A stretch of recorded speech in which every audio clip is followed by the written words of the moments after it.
அனைத்து மாணவர்களுக்கும் வணக்கம். எதிர்பார்க்கப்படுகின்ற வினாக்கள்னு சொல்லிகள் இந்த முறை எதிர்பார்க்க வினாக்கள் சம்பந்தப்பட்ட வீடியோக்களை ஏற்கனவே கொஞ்சம் போட்டிருக்கிறேன். அது பார்த்துருப்பீங்க. இந்தியான் வீடியோவில் நாங்கள் என்ன பார்க்க போறோம்னு சொன்னா இந்த ஒளியியல் கேத்திரகணித ஒளியியல்ல இந்த வருஷம் எதிர்பார்க்கப்படுற பகுதிகள் இந்த முறை இந்த மாகாண பேப்பர்கள் மாடல் பேப்பர்கள்லையும் பார்த்துருப்பீங்க. ஆடிகள்ல கதிர்வரி படங்கள் வளைவாடிகள் தொடர்பான கேள்விகள் கூடுதலாக பார்த்திருக்கீங்க. சரி, அப்ப அந்த பகுதிகளில் வரலாம். எனவே அது தொடர்பான விஷயங்கள் அப்படி சுகமா செய்கிறது, அப்படி இலகுவா ஞாபகத்துல வச்சிருக்கிறது, அந்த விடயங்களை இன்றைக்கு ஒருக்கா பார்ப்போம்.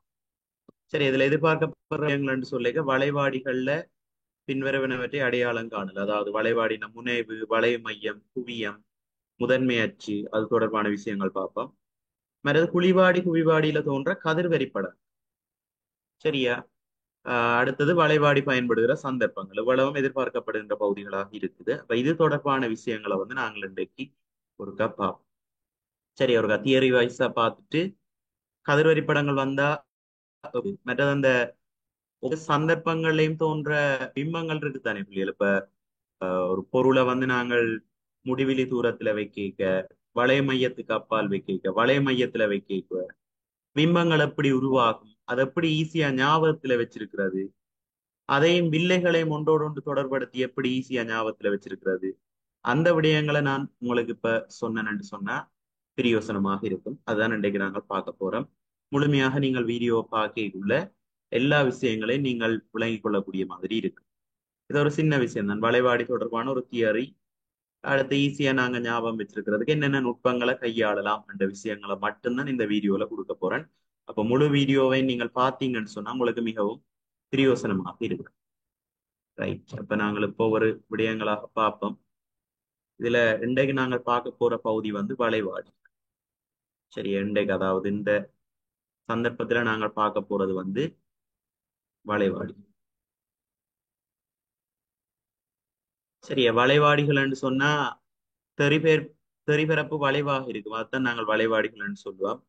ஒரு கற்பனை கோலத்தின் பகுதியாக இருக்கும். குழிவாடி மற்றது குவிவாடி என்ற ரெண்டு வகை இந்த வளைவாடிகள்ல இருக்கு.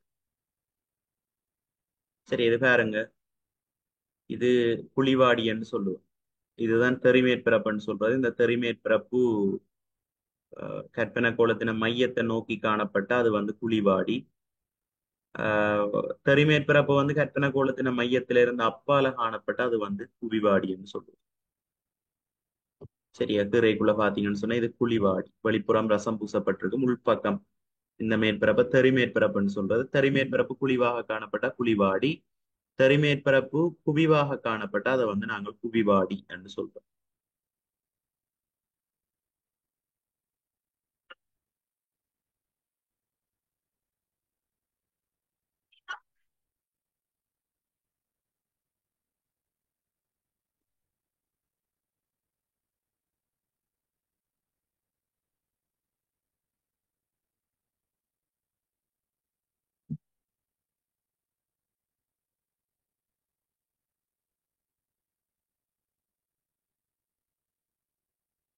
குழிவாடி, குவிவாடி.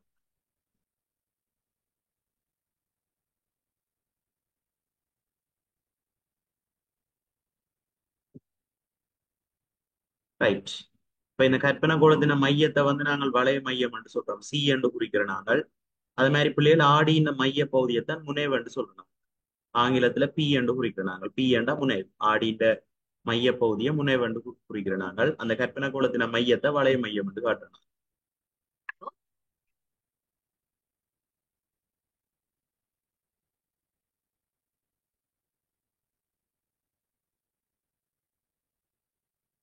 சரியா, இது வளைய மையம் சி என்று குறிக்கிறது. அந்த மேற்பரப்பின மைய புள்ளியை முனைவு என்று சொல்லுவோம்.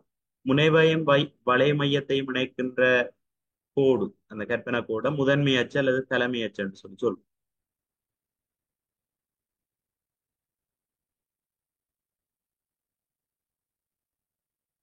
சரி, அதே மாதிரி குழிவாடியை பொறுத்த வரைக்கும் சமாந்திரமாக வார ஒளிக்கற்றைகள் ஆடியில பட்டு ஒரு குறிப்பிட்ட தலைமை அச்சுக்கு மேலே இருக்கக்கூடிய ஒரு புள்ளியில குவியும். அதைத்தான் நாங்கள் குவிய புள்ளி போக்கஸ் ஆங்கிலத்துல எஃப் என்று குறிக்கிறோம். சரியா, தலைமையச்சுக்கு சமாந்தரமாக வார ஒளிக்கதிர்கள் ஆடியில பட்டு குவிகின்ற புள்ளியத்தை நாங்கள் குவிய புள்ளி எஃப் என்று சொல்லி குறிப்போம். அதே மாதிரி இந்த எஃப்க்கும் முனைவுக்கும் இடையில இருக்கக்கூடிய தூரத்தை குவிய தூரம் சிமோல் எஃப் என்று குறிப்போம். வளை மையத்துக்கும் முனைவுக்கும் இருக்கக்கூடிய தூரத்தை வந்து வளைவி நேரை ஆர் என்று சொல்லி குறிப்போம். வளைவி நேரை என்றது வந்து குவிய தூரத்தை மாதிரி 2 மடங்கு தூரமாக இருக்கு. உதாரணமா குவிய தூரம் 2 சென்டிமீட்டர் ரெண்டா, முனைவிலிருந்து 2 சென்டிமீட்டர் ரெண்டா, வளை மையத்துக்குரிய தூரம் அந்த வளைவு நேரை வந்து 4 சென்டிமீட்டராக இருக்கும். குவிய தூரத்தை மாதிரி 2 மடங்காக இருக்கு. மற்றது குழிவாடியில நடக்கிற ஒளித்தெரிப்புக்கு தெறிப்பு விதியை உபயோகிக்கக்குள்ள அந்த தெறிப்பு விதிகள் எங்களுக்கு ஞாபகம் இருந்தா தான் கதிர்வரி படங்கள் கீறலாம்.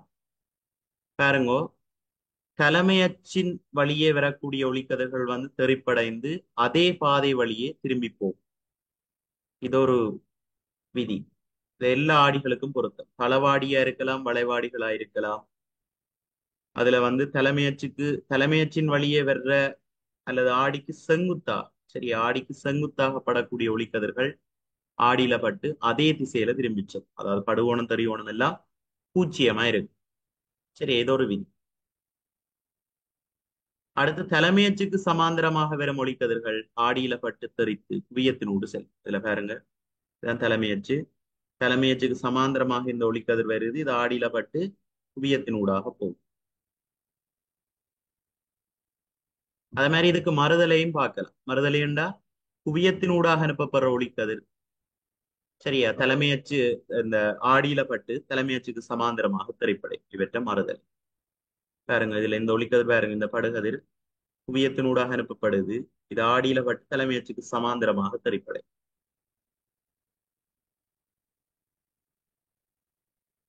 மற்ற வலை மையமூடாக அனுப்பப்படுகின்ற படுகதிர்கள் வலை மையத்தினூடாகவே, அதாவது அதே பாதையில திரைப்படை. சரி, அதாவது ஆடியின் பிறப்புக்கு செங்குத்தாகப்படும். வலை மையத்தினூடாக நாங்கள் ஒரு ஒளிக்கதிர் அனுப்பினோம்னு சொன்னா அது ஆடிக்கு செங்குத்தாகப்படும். எனவே அதே திசையிலேயே திரும்ப திரைப்படை. அடுத்த தலைமையச்சோட குறித்த கோணத்துல படுகின்ற படுகதிர்கள் வந்து அதற்கு சமனான கோணத்தில், அதாவது தளவாடியில் ஒளித்தரிப்பு நடக்குதானே, படுகோணம் சமன் திரிகோணம் என்று அந்த நிபந்தனைக்கு அமைய திரைப்படை. சரி, அப்ப நாங்கள் பார்த்த இந்த 4 வகையான கதிர்கள்ல 3 பெரும்பாலும் இந்த கதிர்கள் நாங்கள் பயன்படுத்துறோம். இது படுகோணம் திரிகோணம் அளந்து கீற வேண்டிய தேவை இருக்கிறபடியே இது நாங்கள் பெரும்பாலும் பயன்படுத்துறோம் கதிர்வெறி படங்கள் கீற. இது தவிர முதல் சொன்னேனே அந்த இவ்வளவு விஷயங்கள். சரியா,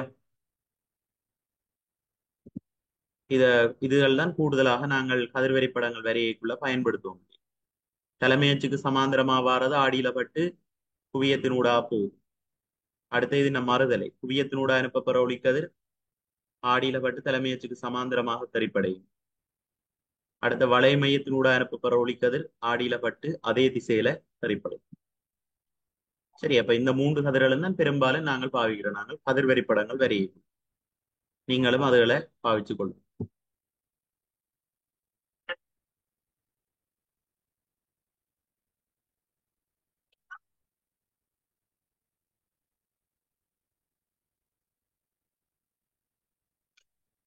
சரி, இது அந்த ஒவ்வொரு கதிர் கதிர்வெறி படம் வரைகிறதுக்குரிய நிபந்தனைகள் இதுல பார்த்து வைங்க.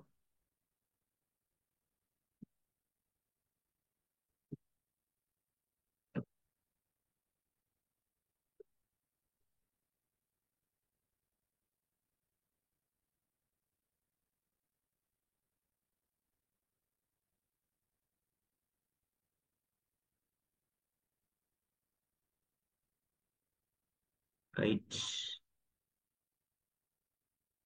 வெயிட் பிள்ளைகள், நாங்கள் இந்த கதிர்வெறி படங்கள் என்னென்று தீர்றதுன்றது ஒரு பார்ப்போம்.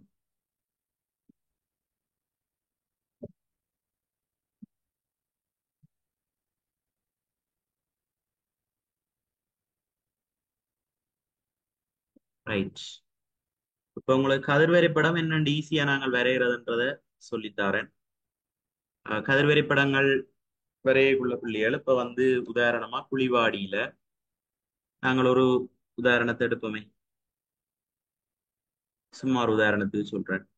சீக்கும், அதாவது வளைய மையத்துக்கும் குவியத்துக்கும் இடையில ஒரு பொருள் ஒன்று வைக்கப்பட்டிருக்கு. அப்ப அந்த பொருளுக்கான பிம்பம் சரியா குழிவாடியில வைக்கப்பட்டிருக்கு. ஏன்னா குழிவாடின்ற தலைமை அச்சில வளைய மையத்துக்கும் குவியத்துக்கும் இடையில பொருள் ஒன்று வைக்கப்பட்டிருக்கு. அந்த பொருள்ட பிம்பம் உருவாறதுக்கான கதிர்வரைபடத்தை வரைந்து காட்டுக என்ற உங்களுக்கு கேள்வி ஒன்று வந்திருக்கு வைங்க. இப்ப கதிர்வரைபடம் நாங்கள் என்னென்று வரைவோம்னு சொன்னா, நீங்க நல்ல வினாத்தாளை எடுத்தீங்கன்னு சொன்னா அந்த வினாத்தாள் முதல் வந்து கற்பனை அந்த தலைமையச்ச வரைவி. சரியா, முதலாவது விஷயமா நாங்கள் தலைமையச்ச வரையணும். இப்படி வரைவீங்க தலைமையச்சு. ரைட் ரூலர் எடுத்து நல்ல கூர்மையான பென்சில் எடுத்து தலைமையச்சு வரைவி. அடுத்தது பிள்ளைகள் குழிவாடி தானே, நாங்க குழிவாடி தானே கேள்வி. குழிவாடி இதண்டேக்குள்ள இப்ப நாங்க கதிர்வரி படங்கள் நீட்டா வரையணும்னு சொன்னா பிள்ளைகள் குழிவாடி வரைகிறதுக்கு முதல்ல இப்படி ஒரு கற்பனை கோட்டை இருக்கும். சரியா, நடுப்பகுதியில இப்படி ஒரு கற்பனை கோட்டை இருக்கும். இப்ப இந்த கற்பனை கோடு தான் பிள்ளைகள் குழிவாடின்ற தெரிமேற்பரப்பு. இப்ப நான் கீர்ன இந்த புள்ளிக்கோடு இருக்குதானே, இதுதான் குழிவாடின்ற தெரிமேற்பரப்புன்னு எடுத்துக்கொள்ளும். சரி, அதுக்கு அப்புறம் என்ன செய்ய வேணும்ன்ற ஒரு சின்ன குழிவாடி இருக்குன்னு காட்டத்தானே வேணும். அதுக்கு பதிலாக ஒரு சின்ன ஒரு குழிவாடியை இதுல காட்டு. இப்ப கதிர்கள் எல்லாமே இந்த கற்பனை கோடு நான் கீறினேன் தான் இந்த புள்ளி கோடு அதுல தெரிப்படைகிற மாதிரி காட்டுது. அதுல தெரிப்படைகிற மாதிரி காட்டினீங்கன்னு சொன்னா உங்களுக்கு கதிர்வெறி படங்கள் நீட்டா வரும். குழிவாடி இருக்கிறத காட்டுறதுக்கு இந்த புள்ளி இந்த இந்த குழிவாடின்னு ஒரு சின்ன படம் உண்டு நீங்க கீறி விட்டீங்கன்னா சரி. அடுத்தது பிள்ளைகள் முக்கியம் என்ன செய்ய வேணும்ன்றா, சரி அடுத்த விஷயம் வந்து இதுல நாங்கள் வழங்குறிட்டும் அடுத்த விஷயம் வந்து இந்த புள்ளிகளை குறிக்கிறது. சரியா, இந்த மைய பகுதியை வந்து முனை பி என்று குறிப்போம். இப்ப இதுல கதிர்வரி படம் கீற சொல்லேக்குள்ள நீங்கள் சரியான முறையில அளந்து கீறுறது பிரயோசனமா இருக்கும். இந்த முனைவு என்ற இந்த புள்ளி இருக்குத்தானே, இந்த புள்ளியில இருந்து அதை நான் ரெட் பெண்ணால குறிக்கிறேன். உங்களோட விளக்கத்துக்காக ரெட் பென்ல குறிக்கிறேன். இது பி என்று எடுத்தா இதுல இருந்து 2 சென்டிமீட்டர் தூரம் அளந்து எஃப் குறிப்பீங்க. சரி, அது உங்களோட விருப்பம். 2 சென்டிமீட்டரும் அளக்கலாம் அல்லது 3 சென்டிமீட்டரும் அளக்கலாம். சரியா, 2 சென்டிமீட்டர் அளந்து எஃப் குறிப்பீங்க. அப்புறம் எஃப்ல இருந்து 2 சென்டிமீட்டர் அளந்து என்ன குறிப்பீங்க, சி வளைய மையம் குறிப்பீங்க. சரி, எவ்வளவு செய்து வச்சிடணும் முதல் கதிர்வரி படம் கீற சொன்னா இவ்வளவு விஷயங்களும் குறிச்சு வச்சிருக்கணும். முனைவு அந்த நாங்க கீர்ணமை கற்பனை கோடு அது மைய புள்ளியில முனைவு குறிப்பீங்கள். முனைவில இருந்து 2 சென்டிமீட்டர் அளந்து குவிய தூரம் எஃப் குறிப்பீங்க. அப்புறம் குவிய தூரம் எஃப்ல இருந்து 2 சென்டிமீட்டர் அளந்து வளைவு மையம் குறிப்பீங்க. இவ்வளவு முதல் நாங்கள் குறிச்சு வச்சிட வேண்டும். அடுத்தது பொருளை கீறப்போம். சரியா, பொருள் நாங்கள் பெருசா என்ன அம்புக்குறியத்தானே பொருள் என்று கருதுற நாங்கள். இப்ப பாருங்க பொருள் எங்க வைக்க வேணும்னு சொல்லி இருக்கிறோம், வளைய மையத்துக்கும் குவியத்துக்கும் இடையில வைக்கணும்னு சொல்லி இருக்கோம். அப்ப வளைய மையத்துக்கும் எஃப்க்கும் இடையில நீங்கள் என்ன கீற போறீங்க முடியாது, வளைய மையத்துக்கும் எஃப்க்கும் இடையில நீங்கள் பொருள் கீற போறீங்க. அப்ப இப்படி ஒரு அம்புக்குரிய கீறி கொண்டு இதுல வைப்பீங்க. சரிதானே, வச்சாச்சு. அடுத்தது கதிர்வரி படங்கள். சரி, அடுத்தது நாங்கள் கதிர்வரி படங்கள் கீறவர். ரைட், கதிர்வரி படங்கள் கீரைக்க பிள்ளைகள் ஒளிக்கதிர்ன்றதை காட்டுறது கட்டாயமா அம்புக்குரிய காட்ட வேணும். மாதிரி ஒளிக்கதிர் கீறீங்கன்னு சொன்னால் இப்படி ஒரு ஒளிக்கதிரன்னு சொன்னா இதுல இப்படி அம்புக்குரிய வர வேணும். ரைட், மற்ற இதுல ஒரு விஷயத்த கவனிங்க பிள்ளைகள், நாங்கள் தலைமையச்சுக்கு மேலதானே பொருளை வச்சிருக்கிறோம். அப்ப உங்களுக்கு தெரியும் விதியில படிச்சிருக்கிறீங்கள், தலைமையச்சின் வழியே அனுப்பப்படுற ஒளிக்கதிர் ஆடியில பட்டு அதே திசையில திரும்பும். ஆகவே அதுக்கு நாங்கள் கதிர்வரி படம் கீற தேவை. அதாவது அந்த பாத பகுதி இருக்கு தானே, பாத பகுதி தான் தலைமையச்சில இருக்கு, அதுக்கு கதிர்வரி படம் கீற தேவை. இந்த தலைப்பகுதி அதாவது அம்புக்குறியின் தலைப்பகுதி இதுல இருந்து ஏதாவது 2 கதிர்கள், சரி ஏதாவது 2 நிபந்தனைகளை பயன்படுத்தி நாங்கள் கதிர்வரி படம் வரைஞ்சோம்டா சரி. சரி, அப்ப நான் முதலாவது நிபந்தனை எடுக்கிறேன். என்ன நிபந்தனை, தலைமையச்சுக்கு சமாந்தரமாக அனுப்பப்படுற ஒளிக்கதிர். சரியா, தலைமையச்சுக்கு சமாந்தரமாக அனுப்பப்படுற ஒளிக்கதிர் ஆடியில பட்டு, இதானே ஆடி என்று எடுக்க போறோம், ஆடியில படுது.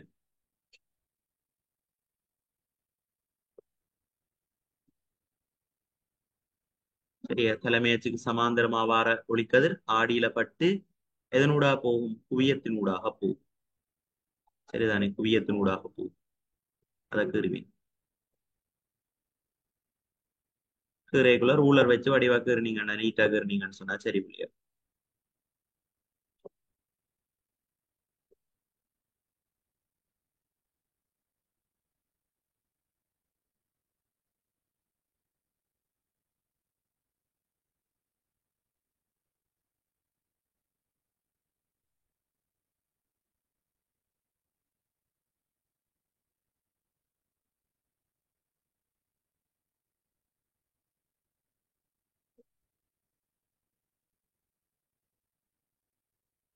ரைட்.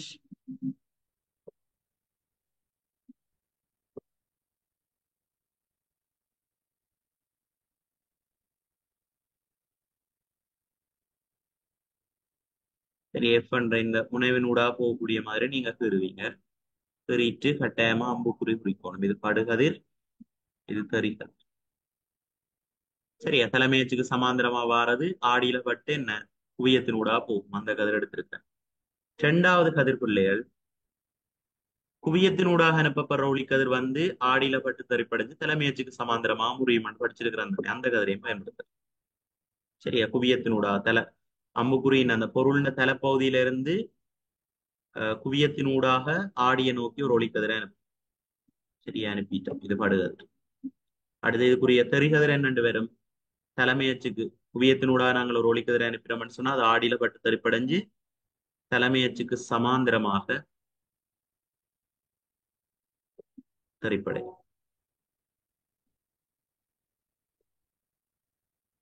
சரியா, கீற படங்கள் நீட்டா கீறவனும். சரியா,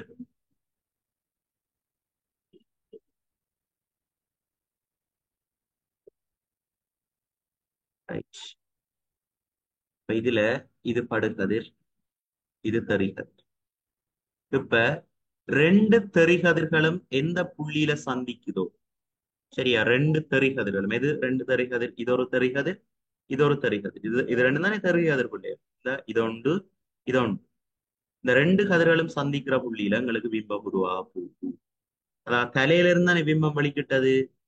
சாரி, இந்த படுகதிர் வலிக்கிட்டது. ஆகவே இந்த பகுதியில தான் எங்களுக்கு தலைப்பகுதி அமையும். அதுக்கேற்றபடி நாங்கள் கதிரை வரைஞ்சோம்னா சரி.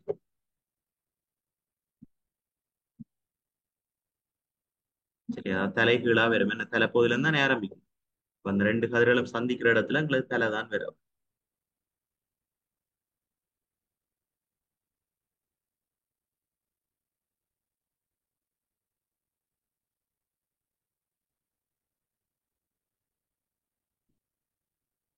ரைட்.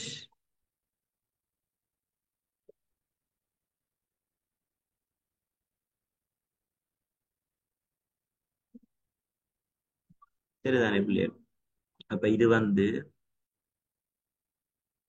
இது பொருள் ஆப்ஜெக்ட், இது வந்து இமேஜ். ரைட். இதான் பிள்ளைகள் கதிர் வரைபடம். விளங்குதாக இருந்தது. சரி, என்ன மாதிரி நீங்க கீறினீங்கன்னா சரி. இத மாதிரி நீங்க மற்றதுகளுக்கும் கீறி பழங்க. எஃப்ல வச்சா என்ன நடக்கும், சியில வச்சா என்ன நடக்கும். மற்றது ஞாபகத்துல வச்சிருக்க வேண்டியது, தெரிகதிர்கள் ரெண்டும் சந்திக்கிற விதமாக வந்ததுன்னு சொன்னா, அதாவது ரெண்டும் அந்த ஒருங்குற விதத்துல இல்ல சேர்ற விதத்துல வந்ததுன்னு சொன்னா அந்த ரெண்டு கதிர்களையும் சந்திக்க வச்சு போட்டு சேர வச்சு போட்டு இமேஜுக்குரிய படத்தை கீறுவீங்க. ஒருவேளை ரெண்டு தெரிகதிர்களும் சமாந்தரமாக அமைஞ்சதுன்னு சொன்னால் அது முடிவிலி தூரத்துல பொருள் அமையும். ரெண்டு தெரிகதிர்களும் இங்கால பக்கம் விரிகிற மாதிரி அமைஞ்சதுன்னு சொன்னால் அதை வந்து நாங்கள் முற்பக்கமாக சேர்க்க வேண்டும். சரி, அது அங்கால விரைக்குள்ள பார்ப்போம். இதுதான் பிள்ளைகள் விஷயம். இதுல நான் ரெண்டு கதிர்கள் எடுத்திருக்கிறேன் பாருங்க. தலைமையச்சுக்கு சமாந்திரமா வாரது குவியத்தினூடாக போகும். குவியத்தினூடாக அனுப்பப்படுற ஒளிக்கதிர் தலைமையச்சுக்கு சமாந்திரமாக தெரிப்படை. இது தவிர நீங்க தேவைப்படுற சந்தர்ப்பங்களை பொறுத்து இப்ப வளைய மையத்தினூடாக அனுப்பப்படுற ஒளிக்கதிர் ஆடியில பட்டு திருப்ப அதே திசையில திரைப்படையும் தானே அந்த அஹ், நியதியையும் நீங்கள் பயன்படுத்திக் கொள்ளலாம். சரி, இதை மாதிரி மற்றதுகளுக்கும் கீறிப்பார். சரிதானே, இதை மாதிரி மற்றதுகளுக்கும் கீறி பார்த்தீங்கன்னு சொன்னா உங்களுக்கு பிரயோசனமாக இருக்கு. ரைட். இப்ப கதிர் வரைபடம்ன்றது கீறுற விஷயத்த பார்த்துட்டேன். அடுத்த விஷயம் பார்க்கிறதுக்கு முதல் பிள்ளைகள் இப்ப நாங்கள் ஆஹ், எல்லாத்துக்கும் கதிர் வரைபடம் எப்படி வரும் என்ற அந்த விஷயத்தை பார்த்துட்டு நாங்கள் போவோம். சரிதானே? ஒவ்வொன்றுக்கும் கதிர் வரைபடங்களை வந்து நாங்கள் என்னென்று கீறலாம்னு பார்த்துட்டு போவோம். இந்த பாடத்துல உள்ள விஷயங்கள்லாம் அதில் பார்த்துட்டு இருக்கா போவோம்.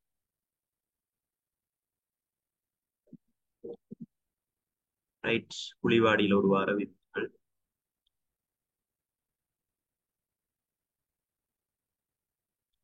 பாருங்க. இது குவியத்துக்கும் முனைவுக்கும் இடையில பொருள் வைக்கிற சந்தர்ப்பம். சரி, இதுல தெரிகதிர்கள் ரெண்டும் விரிகிற மாதிரி இருக்குது. ஆகவே நாங்கள் அடிமட்டத்தை பயன்படுத்தி அதை முன்னால ஒன்று சேர்க்க போறோம். நாங்கள் கற்பனையில ஒன்று சேர்க்கிறபடியால அதை நாங்கள் புள்ளி கோட்டுல காட்டுவோம். அப்ப இந்த ஒரு சந்தர்ப்பத்துல மட்டும்தான் எங்களுக்கு நிமிந்த பிம்பம் கிடைக்கும்.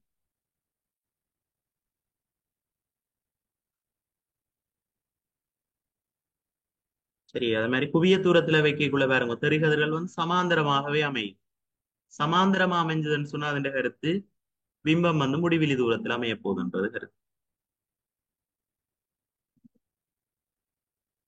அடுத்தப்ப நாங்கள் கீறின படம் என்ன, குவியத்துக்கும் வலை மையத்துக்கும் இடையில வைக்கிறது.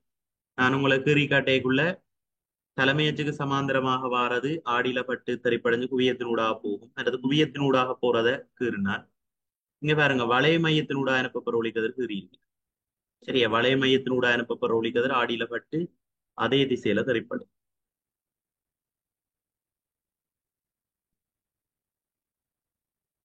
அடுத்த வலை மையத்துல வைக்கக்குள்ள பொருள் அளவான பிம்பம் பெறப்படும்.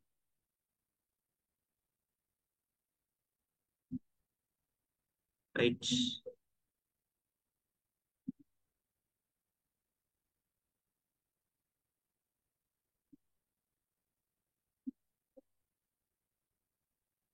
சரி, எதுக்குரிய கதிர்வரி படங்கள் நீங்க எல்லாம் கீறி பார்க்க வேணும். கீறி பார்த்து கொள்ளுங்க.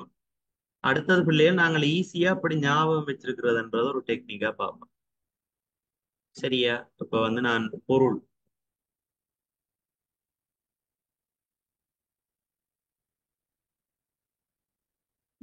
சரி, இதுல ஒரு டெக்னிக் இருக்கு பிள்ளைகள். இந்த ஒரு விஷயத்த பாருங்க. ரைட்.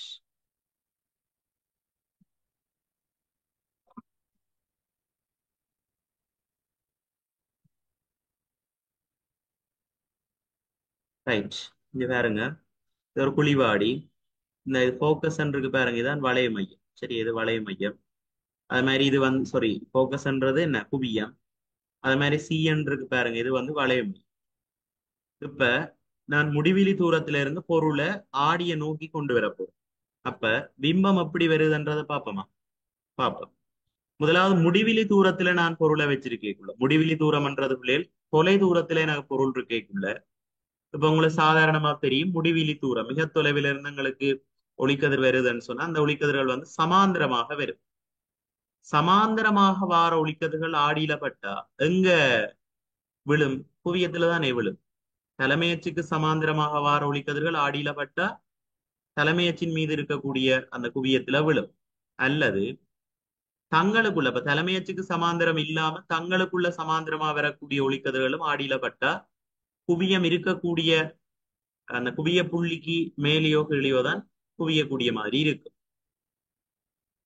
ரைட். அப்ப அங்க எங்களுக்கு உருவாகிற பிம்பம் உருச்சிருத்த தலைகீழான மெய் பிம்பமாக இருக்கு. அது மாதிரி இப்ப முடிவிலி தூரத்துல இருந்து கொஞ்சம் இறக்கி வலை மையத்துக்கு அருகில கொண்டு வா, வலை மையத்துக்கு வெளியில கொண்டு வா. வலை மையத்துக்கு வெளியில கொண்டு வரைக்குள்ள எனக்கு ஆரம்பத்துல போக்கஸ் குவியத்துல உருவான பிம்பம் இப்ப என்ன செய்யும்டா, குவியத்துக்கும் வலை மையத்துக்கும் இடையில உருவாகும் தலைகீழான பிம்பம் தான் உருச்சிருத்த பிம்பம், மெய் பிம்பம், திரையில விழுத்தல. சரி, ஆடி இருக்கிற அதே பக்கத்துல பிம்பம் உருவாச்சுன்னா அது மெய் பிம்பம், திரையொண்ட பிடிச்சா அதுல விழுத்தல. ரைட். இப்ப பாருங்க, நான் ஆடிய நோக்கி பொருளை கொண்டு வரேன். ரைட். இப்ப பாருங்க பிள்ளைகள், நான் பொருளை ஆடிய நோக்கி பொருளை கொண்டு வரேன். அப்ப பிம்பத்தை பாருங்க, பிம்பம் என்ன மாதிரி மாறுதுன்றதை பாருங்க. பிம்பம் என்ன செய்யுது? ஆடியில இருந்து விலத்தி அசையுது. பொருளை நான் ஆடிய நோக்கி கொண்டு வர, இதான் பொருள். சரி, இதான் பொருள். இது தோன்ற பிம்பம். நான் பொருளை ஆடிய நோக்கி கொண்டு போக பிம்பம் என்ன செய்யுது? ஆடிய விட்டு விலத்தி நேர்ந்த ஒன்று இருக்குது. அதோட அதன் பெருமன் என்ன செய்யுது? பெருக்குது. ஞாபகத்துல வச்சிருக்கும். சரி, அப்ப கொணந்து வலை மையத்துல விட போறோம். பொருளை வலை மையத்துல விட போறோம். சரிதானே? பொருளை வலை மையத்துல விட போறோம். பாருங்க, வலை மையத்துல நான் பொருளை விடையக்குள்ள எனக்கு பிம்பம் அங்க வருது. வலை மையத்திலேயே பிம்பம் வருது. பொருளுண்ட பெருமனம் பிம்பத்தின் பெருமனம் எப்படி இருக்குது? சமனாக இருக்குது. பொருளுண்ட பெருமனம் பிம்பத்தின் பெருமனம் சமனாக இருக்குது. இதுதான் நாங்கள் பொருள் அளவானது என்று சொல்றோம். சரியா? தலைகீழான பிம்பம் மெய் பிம்பம். சரி, அப்ப ஆரம்பத்துல உருச்சிருத்த பிம்பம், இப்ப பொருள் அளவான பிம்பம். அடுத்த கட்டம் பாருங்க பிள்ளைகள், நான் பொருளை உள்ளுக்குள்ள கொண்டு வர போறேன். அதாவது சீக்குள்ளுக்குள்ள கொண்டு வர போறேன். சரிதானே? சீக்குள்ளுக்குள்ள கொண்டு வர போறேன். என்ன செய்யுது? பொருள்ட பெருமன் மேலும் பெருக்குது. சரியா? பொருள்ட பெருமன் என்ன செய்யுது? மேலும் பெருக்கிறத நாங்கள் பார்க்கிறோம். சீல வைக்க பொருள் அளவான பிம்பம், சீக்கும் எஃப்க்கும் இடையில பொருளை வைக்கக்குள்ள எனக்கு சீக்கு வெளியில பிம்பம் வருது. சரியா? சீக்கு வெளியில பிம்பம் வருது உருப்பெருத்த தலைகீழான மெய்வி. இப்ப நான் எஃப் கொண்டு போட்டேன். ரைட், பொருளை எஃப்க்கு கொண்டு போறேன். பாருங்க, பாருங்க, சமாந்தர கட்டைகள் என்ன? சமாந்தரம் ரெண்டு மூன்று கொண்டு சமாந்தர கட்டைகள். அப்ப எனக்கு பிம்பம் இப்ப முடிவிலி தூரத்துல உருவாகும். சரி, எஃப்ல குவியத்துல நான் பொருளை வச்சேன்னு சொன்னா பிம்பம் முடிவிலி தூரத்துல உருவாகும். முடிவிலி தூரத்துல பொருள் இருந்ததுன்னு சொன்னால் பிம்பம் குவியத்துல உருவாகும். அதே மாதிரி குவியத்துல பொருள் இருந்தால் பிம்பம் முடிவிலி தூரத்துல உருவாகும். உருப்பெருத்த தலைகீழான பிம்பம் ஆனா முடிவிலி தூரத்துல உருவாகும். இனி அடுத்த கட்டம், அப்ப இவ்வளவு ஈஸியா ஞாபகம் வச்சிருக்கலாம். முடிவிலி தூரத்திலிருந்து குவியம் வரைக்கும் நான் பொருளை ஆடிய நோக்கி நகர்த்தினேன் சொன்னால் பிம்பம் குவியத்தில இருந்து அங்கால என்ன ஆடியில இருந்து அங்கால விலத்தி அசை. ரைட், சியில பொருள் அளவான பிம்பம் சிக்கு வழியில ஒரு பெருத்தது. எஃப்ல பொருளை கொண்டு வச்சோன்னா எனக்கு முடிவிலி தூரத்துல பிம்பம் பெறப்போகுது. அடுத்த ஒரு சந்தர்ப்பத்துல மட்டும்தான் பிள்ளைகள் நாங்கள் குழிவாடியில மாய பிம்பத்தை பெற்றுக்கொள்ளலாம்.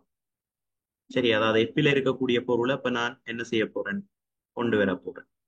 எஃப்க்கு உள்ளுக்குள்ள கொண்டு வர போறேன். சரியா?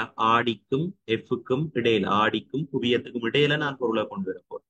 இப்ப எனக்கு பிம்பம் அங்க வருது. இது பாருங்க, ஆடிக்குள்ள வருது. இது என்ன பிம்பம்? மாய பிம்பம். உருப்பெருத்தது, நிமிர்ந்தது, ஆனா மாய பிம்பம். சரி, எந்த சந்தர்ப்பத்துல மட்டும்தான் என்னால குழிவாடியில என்ன பிம்பத்தை பெற்றுக்கொள்ளலாம்? மாய பிம்பத்தை பெற்றுக்கொள்ளலாம். விளங்குதா சொல்றது? இந்த ஒரு சந்தர்ப்பத்துல மட்டும்தான் குழிவாடியில எனக்கு மாய பிம்பத்தை பெற்றுக்கொள்ளக்கூடியதாக இருக்கும். சரிதானே பிள்ளைகள்? அப்ப இதை நாங்கள் பயன்படுத்தினா ஈஸியா ஞாபகத்துல வச்சிருக்கலாம். ரைட், இது விளங்குதா வடிவா? என்னோட பாருங்க, முடிவிலி தூரத்துல இருக்கைக்குள்ள எஃப்ல எனக்கு பிம்பம் விழுது. சரியா? சிக்கு வழியில இருக்கைக்குள்ள எஃப்க்கும் சிக்கும் இடையில பிம்பம் விழுது. அது மாதிரி சியில நான் பொருளை விட்டேன்னு சொன்னா எனக்கு பொருளளவான பிம்பம் கிடைக்கும். சரியா? பொருளளவான பிம்பம். சிக்கும் எஃப்க்கும் இடையில பொருள் இருந்தா ஒரு பெருத்த தலைகளான பிம்பம். எஃப்ல பொருளை வச்சா முடிவிலி தூரத்துல பிம்பம் உருவாகும். எஃப்க்கும் ஆடிக்கும் இடையில பொருளை கொண்டா எனக்கு உருப்பெருத்த நிமிர்ந்த மாய பிம்பம் கிடைக்கும். ரைட், அப்ப எல்லாத்துக்கும் கதிர்வரி படங்கள் கீறி பார்க்க வேண்டிய அவசியம் இல்லை. கதிர்வரி படங்கள் கீறுமோண்டு கேட்டால் நீங்கள் கீறத்தான் வேணும். ஆனா இதுல இதை எங்களுக்கு ஞாபகத்துல இருந்ததுன்னு சொன்ன, இப்ப நான் செய்தது வளம் உங்களுக்கு ஞாபகத்துல இருந்ததுன்னு சொன்னால் நான் ஒரு எம்சிக்யூக்கோ அல்லது ஒரு சில கேள்விகளுக்கோ ஆன்சர் பண்ணக்கூடிய மாதிரி இருக்கு. சரி, அப்போ உதாரணமா பாஸ் பேப்பர்ல வந்து ஒரு கேள்விதான். குழிவாடிக்கு முன்னால, குறிப்பிட்ட ஒரு குழிவாடிக்கு முன்னால 8 சென்டிமீட்டர் 10 சென்டிமீட்டர் தூரத்துல பொருள் ஒன்று இருந்தது. அதுக்கான பிம்பம் அதே பொருள் இருந்த இடத்திலேயே பிம்பம் உருவானது. தலைகீழான பொருள் அளவான பிம்பம் உருவாயினது. அந்த குழிவாடின குவிய தூரம் ஜாதன்று கேள்வி வருது என்று வைப்போம். சரி, அப்ப பொருள் அளவான பிம்பம் எந்த சந்தர்ப்பத்தில் உருவாகும்? வளைய மையத்துல பொருள் இருக்கேக்குள்ள உருவாகும். ஆகவே 10 சென்டிமீட்டர்ல எனக்கு உருவானபடியா வளைய மையம் 10 சென்டிமீட்டர். வளைய மையம் 10 குவிய தூரம் எவ்வளவா இருக்கும்? அது நேரவாஸ் 5ஆக இருக்கு. அதுல இருந்து குழிவாடின குவிய தூரம் 5 சென்டிமீட்டர் காணும். ரைட். அப்ப இந்த மாதிரியான கேள்விகள் நாங்க செய்ய வேணுமெண்டா இந்த டெக்னிக் எங்களை ஞாபகத்துல இருந்தால் இதை வச்சுக்கொண்டு செய்துட்டு போவேன். ரைட் பிள்ளைகள்? சரியா? இதை வடிவா ஞாபகத்துல வச்சிருக்கோம்.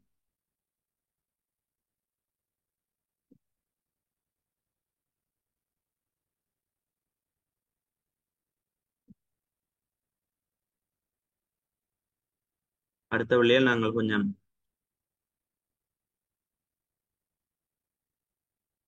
மற்ற விஷயங்களை பார்த்துட்டு வருவோம்.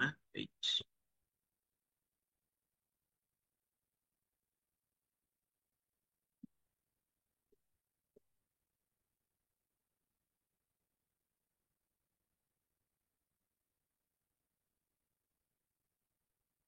சரி, இது சில பயிற்சி வினாக்கள். இதான் நான் சொன்ன.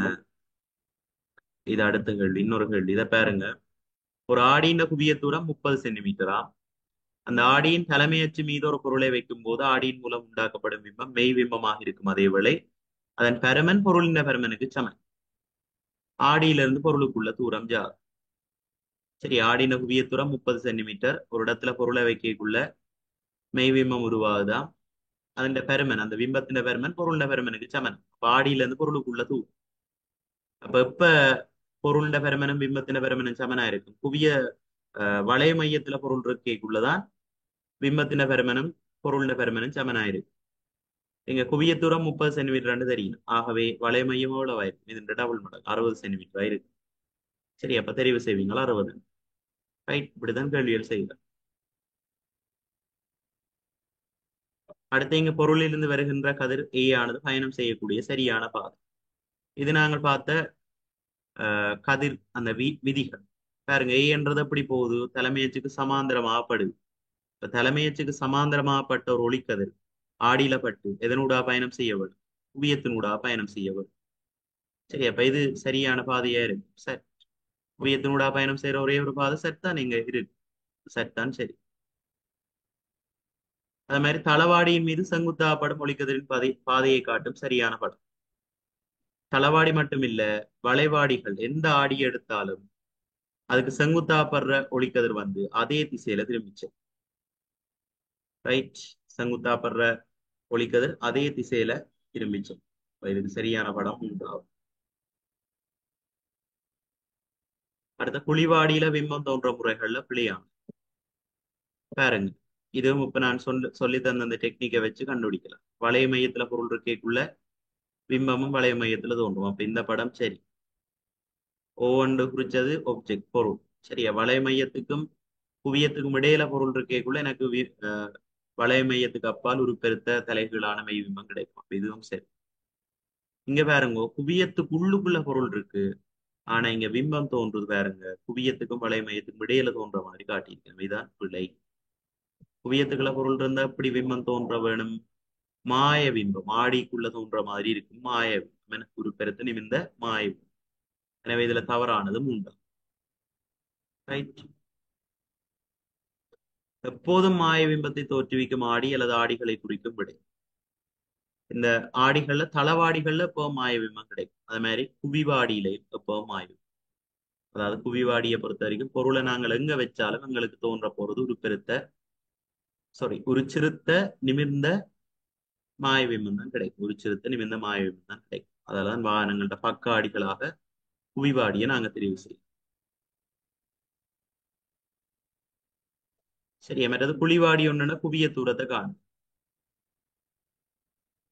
இது தெரிய வேணும் பிள்ளைகள். குழிவாடி ஒண்ணுன்னா குவிய தூரம் எப்படி காணலாம்டா, முடிவிலி தூரத்துல பொருள் இருக்கேக்குள்ள, அதாவது மிக தொலைவாக ஒரு பொருள் காணப்பட்ட அதனுடைய விமா குவியத்துல தான் விழுது. அப்ப அதை வச்சுக்கொண்டு நாங்கள் குவிய தூரத்தை காணலாம். என்ன செய்வோம்? ஒரு ஜன்னலை திறக்கிறது. ஜன்னலை திறந்துட்டு மிக தொலைவில் இருக்கக்கூடிய ஒரு மரமோ ஏதாவது ஒரு தொலைவில் இருக்கக்கூடிய பொருள் ஒன்று ஃபோக்கஸ் பண்ணி குழிவாடிய பிடிச்சு அதனுடைய பிம்பத்தை வந்து திரையில விழுத்தும். சரி, அப்ப திரையில மிக தெளிவா உருச்சிருத்த தலைகீழான ஒரு விம்மம் பெறப்படுற வரைக்கும், தெளிவான விம்மம் பெறப்படுற வரைக்கும் செப்பம் செய்து போட்டு, இப்ப திரைக்கும் ஆடிக்கும் இடப்பட்ட தூரத்தை அளந்தோம் என்று சொன்னால், சரியா, திரைக்கும் ஆடிக்கும் இடப்பட்ட தூரத்தை அளந்தோம் என்று சொன்னால் அது குவிய தூரத்தை தரும். ஏன்? தொலைவில் இருந்து வார பொருளுடைய பிம்பம் அங்க விழும், குவியத்துல தானே விழும்.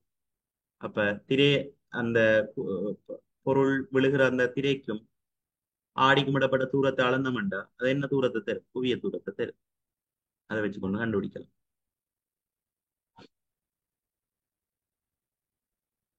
அடுத்த குழிவாடின பயன்கள். அதாவது குவியத்துக்கும் முனைவுக்கும் இடையில பொருள் இருக்கேக்குள்ள எங்களுக்கு உருப்பெருத்த நிமிந்த மாய விமம் கிடைக்கும். அதை பயன்படுத்தி பல் வைத்தியர்கள் நோயாளியின் வாயின் உட்புறத்தை அவதானிக்க பயன்படுத்துவினா சவர ஆடியாக பயன்படுத்தப்படுது, தெறிப்பு தொலைநோக்கியாக பயன்படுத்தப்படுது. அது மாதிரி சூரிய அடுப்புகள் எல்லாம் நாங்கள் இந்த குழிவாடியை பயன்படுத்தி கொள்வோம்.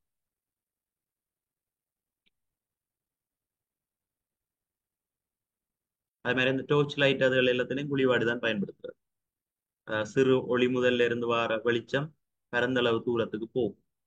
அதாவது குவிய தூரத்துல நாங்கள் அந்த டோர்ச்சின் அந்த பல்பை வச்சோம்னு சொன்னா அதுல இருந்து வார ஒளிக்கதிர்கள் என்ன சமாந்தரமாக போறதால நிறைய இடத்துக்கு பாரிய பரப்பளவுக்கு வெளிச்சத்தை அளிக்கக்கூடியதாக இருக்கு.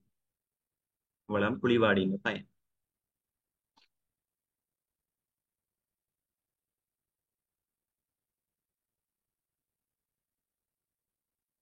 சரியா பிள்ளைகள்? இதோட நாங்கள் குவிவாடி சம்பந்தமான விஷயங்களும் பார்க்க வேணும். சரி, அதுவும் ஒரு சின்ன பகுதி என்றபடியா அதை நான் இதுலயே சொல்றேன், பாருங்க. சரி, ஒன்றுக்கு 2 தடவை இந்த வீடியோ பிள்ளைகள் நீங்கள் பார்த்தா பிரயோசனமாக இருக்கும் உங்களுக்கு. இப்ப நாங்கள் ஒரு குவிவாடி பற்றியும் பார்த்துட்டு நிறைவு செய்யும். இதுவரைக்கும் பிள்ளைகள் பார்த்தது குழிவாடி. குழிவாடி என்னென்று குறிக்கிறது, அதுல கதிர்வரிப்படங்கள் தோன்றுவதற்கான நிபந்தனைகள் பார்த்தினாங்க.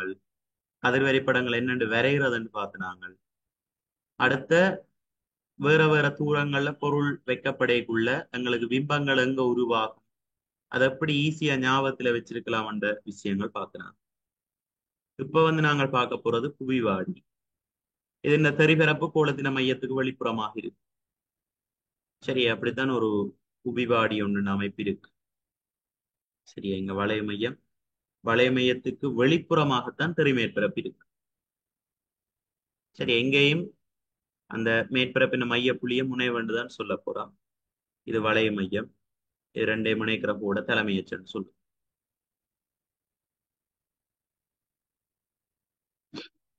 இங்க பாருங்க, இங்க எப்படின்னு சொன்னா பிள்ளைகள் தலைமையச்சுக்கு சமாந்தரமாக வார கட்டைகள் ஆடியில பட்டு விரிவடை, அங்க ஒருங்குதில்லோ புலிவாடியில ஒருங்கினது, இங்க விரிவடை.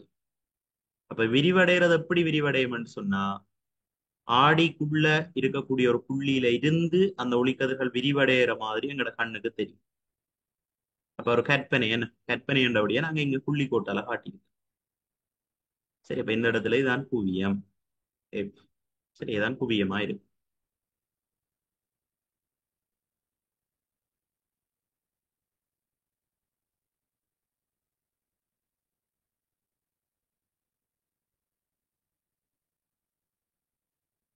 அடுத்தது இதுல நடக்கிறதுக்கான விதிகளை பார்த்தோம்னா தலைமையச்சின் வழியே வர ஒளிக்கதிர்கள் ஆடியில பட்டு அதே திசையில திரும்பிச்சல். ஏற்கனவே பார்த்தோம். இது எல்லாத்துக்கும் பொதுவான ஒரு விஷயம். தலைமையச்சுக்கு சமாந்திரமா குழிவாடி குவிவாடி ரெண்டிலையும் தலைமையச்சுக்கு சமாந்திரமா வர ஒளிக்கதிர் ஆடியில பட்டு அதே திசையில திரும்பிச்சல்.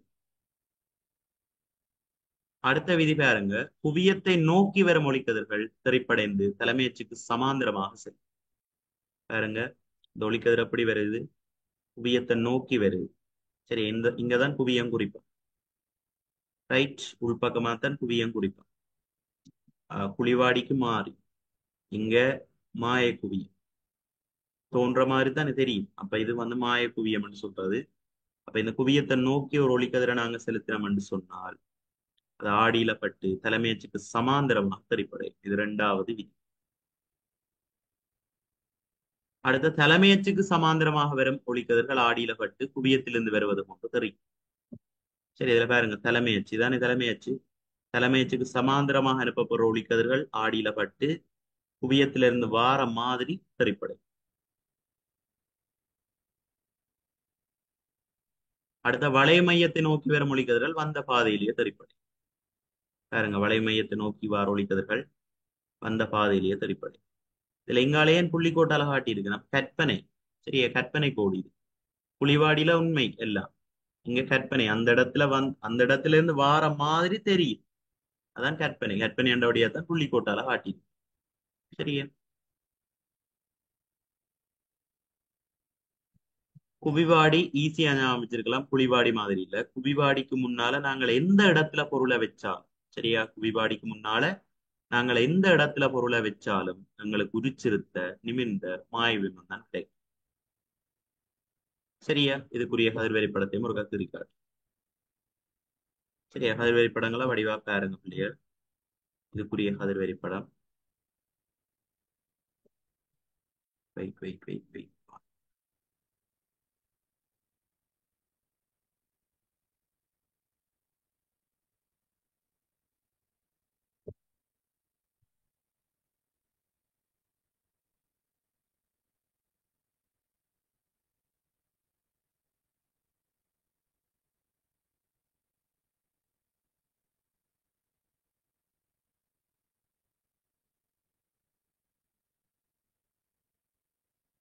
ரைட். குவிவாடியில எங்களுக்கு கதிர்வரைபடம் பெற சொல்லி கேட்டால் நீங்க செய்ய வேண்டிய விஷயங்களை நான் சொல்றேன் பாருங்க. அதே மாதிரி தான். முதலாவது தலைமை அச்சக்குருவி. அடுத்தது அங்க எப்படி ஒரு கற்பனை தரிமேற்பரப்புக்கு இருந்தோமோ அதே மாதிரி இங்கேயும் ஒரு கற்பனை தரிமேற்பரப்புக்கு இருப்பீங்க. சரி இல்லை, இதுல அம்புக்குறியோட எடுத்துட்டு நான் தேவையில்லையா, அம்புக்குறி தேவையில்லை.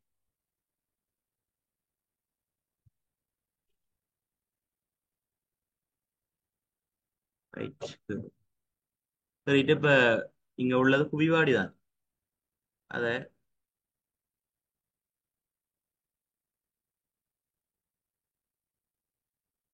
சரி எப்படி கீறும் உள்பக்கம். இங்க எஃப்சி குறிக்க வலு கவனமாக இருங்க பிள்ளைகள். எந்த பக்கம் குறிக்கணும்? உள்பக்கம் குறிக்கணும். இது தரிமேற்பரப்புனா தரிமேற்பரப்புக்கு உள்பக்கமா குறிக்கும். இதுல 2 சென்டிமீட்டர் அளந்து எஃப் குறிப்பீங்க. அங்க இருந்து 2 சென்டிமீட்டர் அளந்து சி குறிப்பீங்க. இவ்வளவு செய்திரும். சரி, இனி நாங்கள் பொருளை கீற போறோம். அம்புக்குறி பொருள் தான். இந்த இடத்துல ஏதாவது ஒரு இடத்துல எடுத்து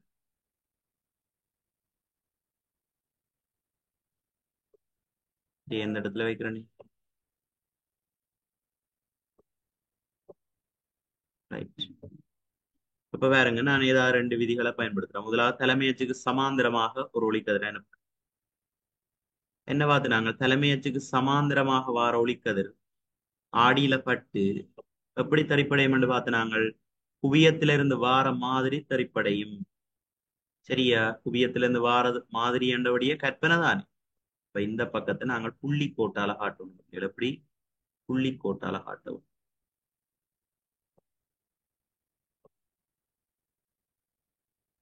ரைட். இவ்வளவு தான் புள்ளிக்கோள். அங்கால நீ என்ன ரூலர் வச்சு வளத்தையும் புள்ளி கோட்டால காட்டி போட்டு அங்கால வந்து பென்சிலால நேர் கோடா காட்டல். சரியா, மற்றது கவனம், அம்புக்குறி காட்டவன். இது படுகதிர், இது தரிகதிர். அம்புக்குறி நீங்க இப்படி வேற கலர் பேனியால காட்ட வேண்டிய தேவையில்லை. உங்களை விளக்கத்துக்காக தான் இந்த அம்புக்குறிகளை காட்டுறேன்னு வேற கலர் பேனியால. அது மாதிரி ஏதாவது 2 கதிர்கள் பயன்படுத்த வேணும். நான் ஒன்று இது பயன்படுத்திட்டேன். அடுத்தது வளைய மையத்தை நோக்கி ஒரு ஒளிக்கதிர் அனுப்பலாம்.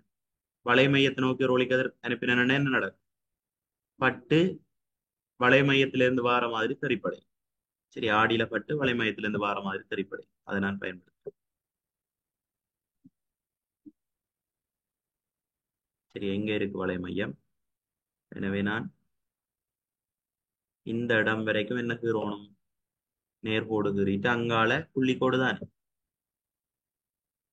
உங்களுக்கு வேலை ஈஸி பிள்ளைகள். நீங்கள் ரூலரை பயன்படுத்தி கீறினீங்கண்டா சரி.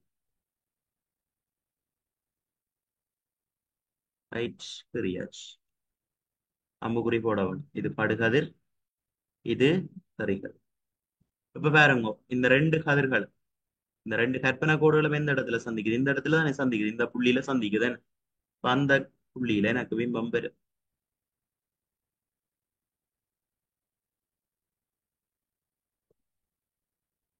தலையில ஆரம்பிச்சபடியே எனக்கு தலையில தான் அம்புக்குறியின் தலைப்பகுதியில தானே ஆரம்பிச்சது. இப்ப தலைப்பகுதி மேலேயும் கீழே பாதப்பகுதி கீழேயும் வரும். அதுக்கேற்றபடி பிம்பத்தை கீறினீங்கன்னா சரி.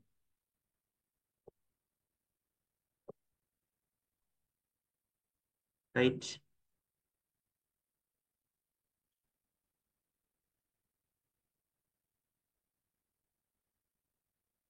சரியா? இந்த மாதிரி வரும் என்ன, உருச்சிருத்த நிமிர்ந்த மாயவி. இத மாதிரி நீங்கள் விரும்பின எந்த தூரத்திலும் இங்க எடுங்கோ இங்க எடுங்கோ, பொருளை நாங்கள் எங்க வச்சாலும் எனக்கு வரப்போற பிம்பம் எப்படி வருமாண்டா உருச்சிருத்த நிமிர்ந்த மாய பிம்பம் தான் கிடைக்கும். இதான் குவிவாடியில தோன்ற கதிர்வரிப்படம். தளவாடியிலையும் குவிவாடியிலையும் எப்பவும் மாய பிம்பத்தை தான் நாங்கள் பெற்றுக்கொள்ளலாம். குழிவாடியில குவியத்துக்கும் முனைவுக்கும் அல்லது ஆடிக்கும் முனைவுக்கும் இடையில பொருள் இருக்கிற சந்தர்ப்பத்துல மட்டும்தான் மாய பிம்பம் கிடைக்கும். சரியா? மற்ற சந்தர்ப்பங்கள் எல்லாத்துலயும் மெய் பிம்பம் தான் கிடைக்கும். எங்க குழிவாடியில. ஆனா குவிவாடியில தெரியும் உங்களுக்கு, குழிவாடியில என்ன எல்லா சந்தர்ப்பங்கள்லையும் எங்களுக்கு ரைட் எந்த இடத்துல பொருளை வச்சாலும் எங்களுக்கு குறிச்சிருத்த நிமிந்த மாய பிம்பம் தான் கிடைக்கும். சரியா இல்லையா?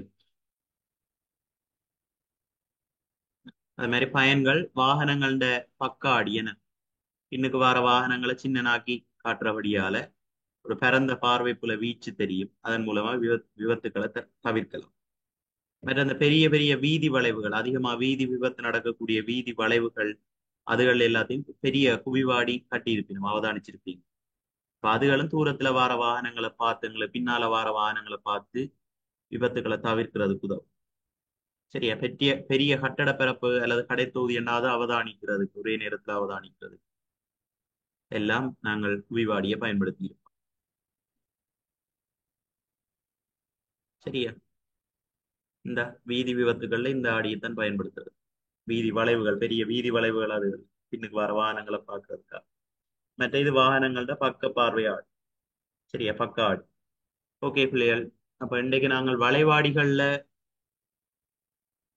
வளைவு மையம், முனைவு, குவியம், முதன்மை அச்சு என்னன்னு குறிக்கிறது, அதெண்டா என்ன, மற்ற கதிர்வரி படங்களை எப்படி நாங்க கீறுறது, விம்மங்கள் பொருள் தூரங்களும் பிம்ப தூரங்களும் எப்படி நாங்கள் ஞாபகம் வச்சிருக்கிறது, வளைவாடிகள் எங்கெங்க பயன்படுத்தப்படுது, இவ்வளவு விஷயங்களும் பார்த்து நாங்கள். மற்ற இது தவிர ரைட் இவ்வளவு எதிர்பார்க்கக்கூடிய பகுதிகள் இவ்வளவு நாங்கள் பார்த்துருக்கிறோம். ரைட். இது உங்களுக்கு பிரயோசனமா இருந்தா சொல்லுங்க பிள்ளைகள். இனி நாங்கள் அடுத்து வரக்கூடிய பகுதிகளில் மற்ற விஷயங்களை பார்த்துட்டு போவோம்.